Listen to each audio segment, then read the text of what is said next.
You've always felt it, this quiet ache in your chest, like a shadow lingering just beyond the edge of your awareness. You've loved deeply, given everything, and yet somehow, love slips through your fingers like smoke. You're left holding the fragments of connection, wondering if you're too sensitive, too open, too much.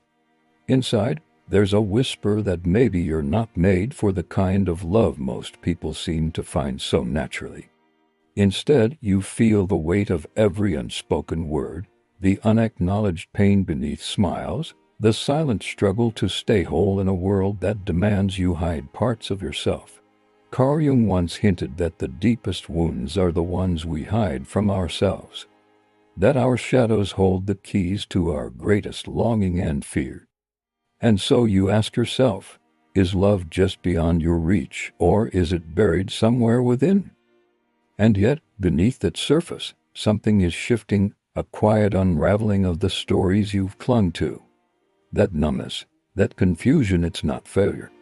It's the sound of an old foundation cracking, revealing a hollow space where the familiar once stood. Jung called it the death of the false self, the ego clinging desperately to its illusion of control. What you're experiencing isn't malfunction, it's transformation. Like a forest fire clearing away dead branches to give room for new growth, this discomfort signals that the old version of you is no longer sustainable. In this liminal space, the familiar no longer fits, and that's the point. Awakening isn't about feeling lighter or more certain. It's about facing the truth that who you thought you were was only a shell. The quiet suffering, the uncertainty, it's the necessary death of the persona, making space for something deeper to emerge. This is not chaos, but the silent birth of your true self, waiting patiently beneath the rubble. Imagine the alchemist's fire burning away the lead of illusion, not to destroy you, but to refine you. This suffering, this confusion, is the sacred silence where the false self dies and the true self begins to stir. It's as if the soul has been waiting in the shadows, gathering strength amidst the ruins of old beliefs, ready to unfold in sacred time. You are in the gestation of something greater, a phoenix rising from ashes, a butterfly emerging from the cocoon. This moment of disintegration is not a failure but a divine invitation to surrender. To lean into the mystery, to embrace the silence, to trust that beneath the surface, a new story is forming. The archetypes stir in the depths, whispering that the greatest journey is inward, into the unseen parts of yourself. Remember, the process is not about fixing what is broken but witnessing what is awakening. The dark is not your enemy, it's the sacred space where your true essence is waiting to be reborn. And with each breath, you are closer to the emergence of the authentic you. This is the unseen wand, what Carl Jung called the shadow. It's the collection of forgotten truths, repressed feelings, and rejected parts of yourself that you've pushed into darkness to survive. Maybe it's the tenderness you've silenced, the anger you've buried, or the vulnerability you've learned to hide over time. These fragments aren't gone, they're just hidden behind walls of denial or fear. Your emotional numbness, your tendency to self-sabotage, the ache of disconnection, they all whisper of this concealed core. You buried your authentic fire to avoid pain, but now that fire feels distant, smoldering beneath layers of silence and suppression. This numbness isn't absence, it's the weight of unacknowledged emotion, trapped behind a fortress of avoidance. It's the memory of your true self trying to reach you through cracks in the fortress of your defenses. The shadow isn't your enemy, it's the part of you longing to be seen, to be integrated. Recognizing this hidden pain is the first step, an invitation to turn inward, to listen to what's been hidden, and to begin awakening what's been sleeping in the dark. On one side, your ego clings to the familiar rules shaped by survival, success, and the masks you've worn for years. It remembers the safety of performance and external approval. But on the other side, your true self whispers new truths, subtle yet undeniable, stirring beneath the surface. This emerging part calls for authenticity, for freedom from old conditioning, yet it feels distant and confusing. You want to move forward, to embrace this awakening, but something holds you back. Your body may feel restless, anxious even in silence, while your mind races with doubt. It's like standing at a crossroads, your body here, your soul somewhere else. You long for clarity, for peace, yet find yourself pulled in opposite directions. Perhaps you feel shame for slipping into old patterns, or grief for the self that's fading away. Exhausted, you wonder, which part is really me? This split is not a flaw, it's a sacred fracture, a sign of transformation.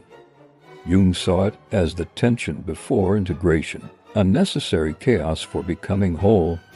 Nietzsche described the dance between the Apollonian and Dionysian, the push and pull of authenticity versus conformity. Gabor made points to the conflict between the true self and the adapted self forged in trauma. Remember, this inner war is part of your sacred process.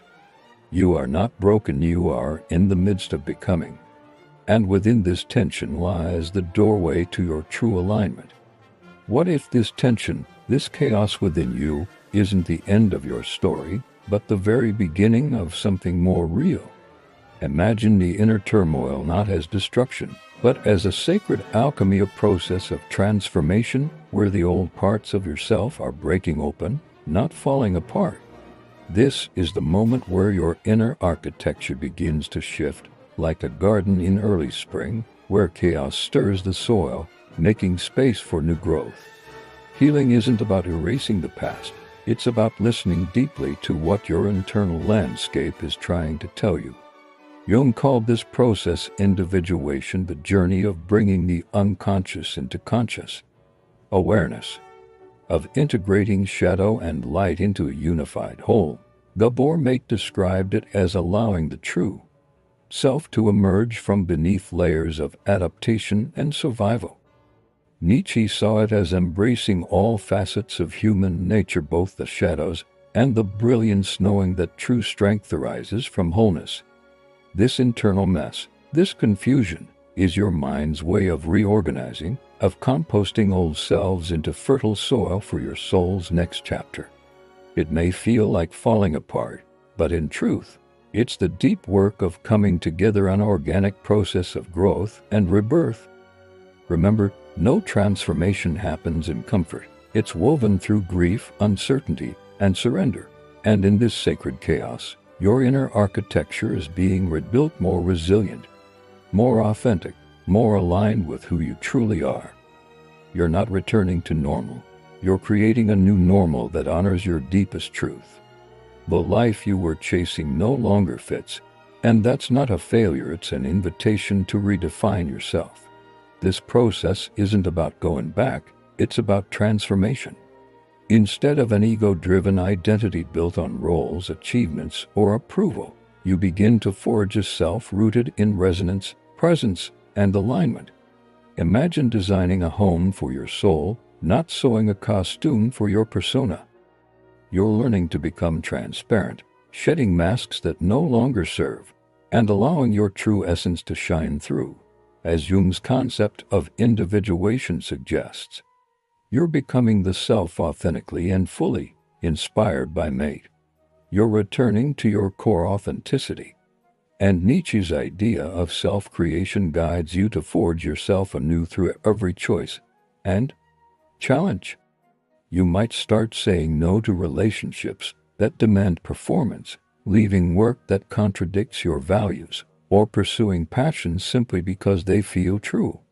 You're not doing this to prove anything, but to express what's real. This is real freedom, conscious creation from the inside out. Remember, rebuilding is messy and nonlinear, but deeply liberating. You're not reinventing yourself. You're revealing yourself. And as you do, you prepare to reconnect with the world, this time with new eyes and a soul-aligned voice. This reconnection is sacred, a gentle reweaving of your outer life with the depth you've cultivated inside. Engaging with others now feels slower, more deliberate, less about proving yourself, and more about being genuinely present. You speak your truth, even if your voice trembles, knowing that authenticity is the greatest act of courage. You create not to impress, but to express what wants to emerge through you. You walk away from roles that no longer honor your essence, feeling a peaceful clarity and simplicity, no longer hungry for applause. You respond to life, no longer reacting out of old patterns, but with conscious presence. Your life transforms into a work of art, an honest canvas painted with the colors of your true self. As you envision, you now interact with the collective, bringing wisdom and light, becoming a beacon for others seeking their own truth. This sacred act of participation attracts those who resonate with your authenticity, while gently releasing those who thrived on your performance. Your truth becomes medicine, a transmission of healing that flows outward, awakening others to their own divine expression. And as you step into this new way of being, you prepare to explore the deeper, symbolic life that awaits, where inner guidance and synchronicity become your compass. As you re-enter the world with new eyes, subtle signals begin to whisper, dreams that feel like messages, recurring symbols that shimmer with meaning, intuitive nudges that guide your every step. According to Jung, this is the awakening into the symbolic life, a realm where the world no longer reveals itself solely through literal truth, but through metaphor, archetype, and synchronistic dance. It's not superstition, but a profound form of inner intelligence that whispers from the depths of your soul. Imagine dreams that illuminate hidden truths, or a number pattern that echoes your inner transformation. Gut feelings that steer you toward authentic choices, or art and nature that seem to speak directly to your core.